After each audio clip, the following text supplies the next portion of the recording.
flying to Mars. My name is Michelle Tommy Colizzi, and I'm helping to protect the next Mars rover. The main objective of this rover is to cache samples.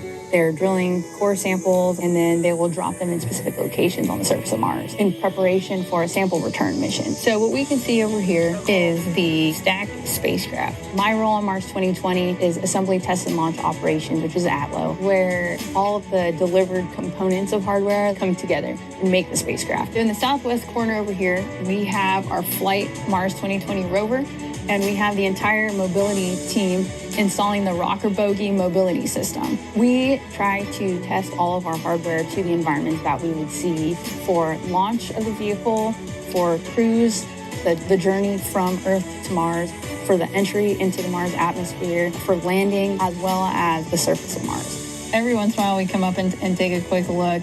With all the craziness, you kind of lose sight of it a little bit. Over the years, it becomes like your non-living child.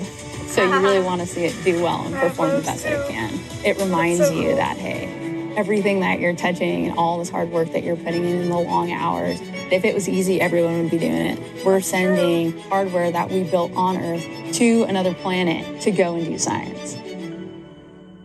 Go girls education, yes. Go girl rocket scientists and engineers. Woohoo!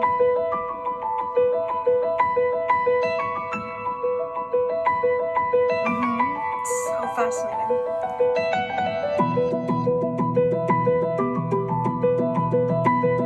Love it.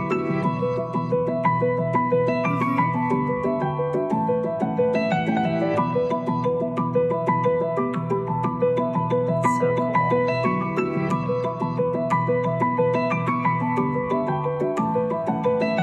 The Fifth Element almost. Love that movie.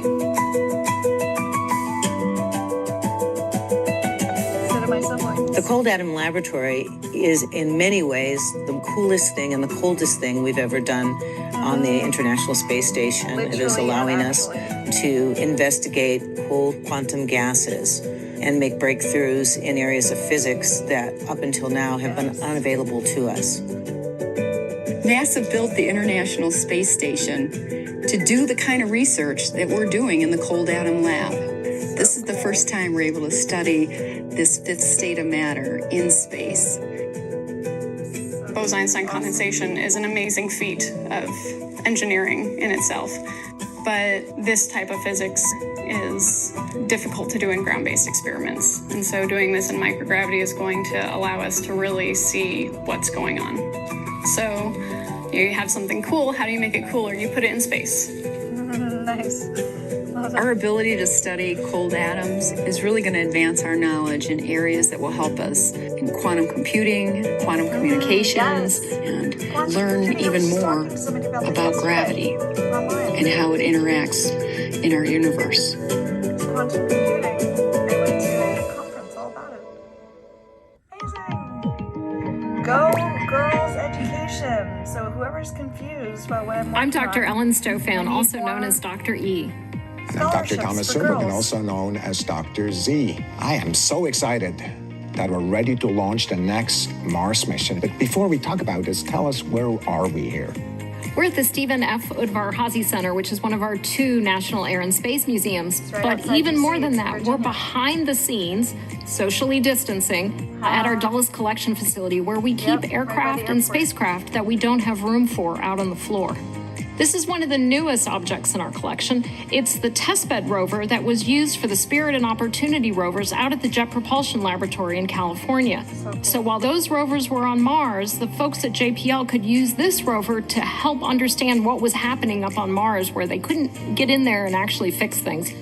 I'm so excited to stand here next to this. Spirit and Opportunity have really changed how we think about Mars. And you look at it, it's like a golf cart size. Well, the mission we're going to launch, Perseverance, is more like a car, over 2,000 pounds, 7 feet tall, in a much more complex machine with a very different purpose, which is to prepare samples to bring back to Earth.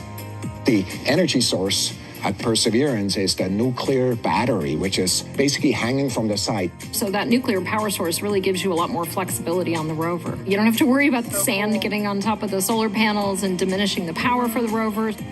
So bringing those samples back, that's not going to happen on this mission. That'll happen later. But this is the mission that will actually collect and cache the samples and place them so that that next future mission can come and retrieve them and bring them back to Earth. That's something we've never done before.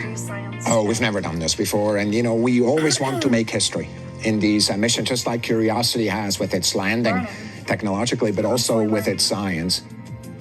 I can't wait. This is going to be so exciting for all of us this summer. We got a few questions in from our audience, so here's one of them. I feel the helicopter is such a cool part of this rover I hear so little about. Can we hear some about what it will be doing and how long is it expected to operate? The Ingenuity helicopter, as it's called, a high school student in Alabama came up with that name. Awesome. I'm really grateful for her input. Right. Ingenuity will be the Go first girls. controlled flight in another world. So what it's really designed to do is it gets dropped off the surface, it sets itself up, and then it flies a few takeoffs. First, it's just up and down. Just, you know, if you have a remote control thing somebody gives you, same thing. Just go up a foot or two and then down just to make sure you know how to take off and land. And then it starts flying. And then we're going to learn on the surface how we're utilizing it for future use. One of the reasons we actually want to put the helicopter there is because we're thinking if we were there with humans, we'd really like to have scouts that really can go ahead and look at how we can get to a crater, for example, of important science, how we can get down there without having to get stuck on the way, right? Kind of to do the inch by inch thing. And we think that scouts like that with data from space can really be an important part, just like we use it on the ground for many applications today. I'm really excited about it. I'm going to push you on something. Someday there will be humans going to Mars. Yes, there will. And I would really appreciate it if they would love pick to up that go. helicopter and bring it back here to the National about that in Air grad school. and Space Museum, because that helicopter covers everything that we talk about here. So someday. I think that's exactly the right thing. Here's the next question. How could Perseverance help us potentially for the future human exploration of the red planet? You know, in a number of ways, from the science it's gathering to an actual experiment on board. First of all, we have an instrument on board called MOXIE that's actually pulling carbon dioxide out of the atmosphere and splitting out oxygen. Oxygen is important because obviously it's something we need as humans to breathe, but it's actually also a component in rocket fuel. And if we're going to have any kind of sustained human presence on Mars, we're going to have to learn to live off the land. Yeah, there's some things that, you just really see the ingenuity of the scientists and the engineers. The calibration target for Sherlock, one of the instruments, actually has specific materials that are of huge importance to human explorations. There's 3 samples of astronaut suit materials there. We learn how these materials interact in the Martian atmosphere. So how cool is that? That's really cool, because here with our spacesuit collection that we have here at the Air and Space Museum, you can really tell the Apollo astronauts that walked around on the moon because their suits are covered with a very fine, glassy lunar soil. Wow.